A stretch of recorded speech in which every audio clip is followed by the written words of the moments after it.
15 minute भी नहीं रुकने वाला है ये वार। ये तो सब जानते थे। और ट्रंप को लेके तो भाई सभी जानते हैं कि किस तरीके से वो मैसेज करता है, हर एक दिन नया मैसेज। आगे और भी बहुत चीज है जानने को। लेबनान पे जो अटैक्स हो रही है, सीरियल अटैक, आपको पता होगा कि 10 मिनट में उसने 100 मिसाइल दाग दिए वहां पे सुबह की 9 तारीख को। तो ये सब जानते हैं। उसके अलावा क्या क्या हो रहा है, ये सारा इंफॉर्मेशन मैं आपको आज देता हूं। ईरान ने जो डील साइन की है उसको लेके यहाँ पे कुछ बात चल रहा है। देखिए मैं बताता हूँ आपको बिल्कुल साफ लफ्जों में। व्हाइट हाउस के ऑफिशियल्स ने कह दिया है कि ईरान ने जो 10 पॉइंट्स इंग्लिश वर्जन में जो दिए हुए थे वो कुछ और है, और पर्शियन लैंग्वेज में जो इन्होंने सिग्नेचर करके भेजा हुआ है ये कुछ और है।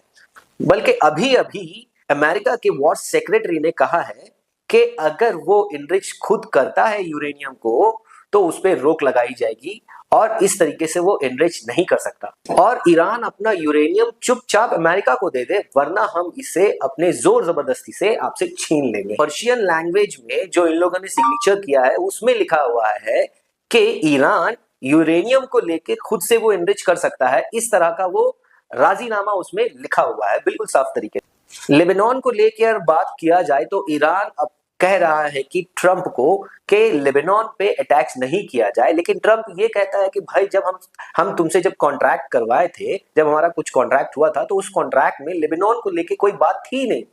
ट्रंप का दिमाग को लेके और एडमिनिस्ट्रेशन को लेके साफ समझ में आता है कि ये क्या कर रहा है। अपने पेट्रोल के दामों को बढ़ाने के चक्कर में ये भाई साहब कुछ और ही चाल कर रहे हैं। ठीक है, एक तरफ कहता है कि भाई मैं सीज फायर कर रहा हूं और सीज फायर के दौरान कोई भी अटैक्स आप पे नहीं किए जाएंगे, लेकिन इजराइल ना ही किसी की सुन रहा है और ना ही किसी के वादे पे वो रहने वाला है। क्योंकि सीज फायर के ठीक 1 घंटे के बाद लेबनान में सबसे बड़ा अटैक इजराइल ने किया है लेबनान सिटी पे, जहां पे इन्होंने बताया गया है कि 10 मिनट में 100 से ज्यादा मिसाइल वहां पे लॉन्च किए गए हैं।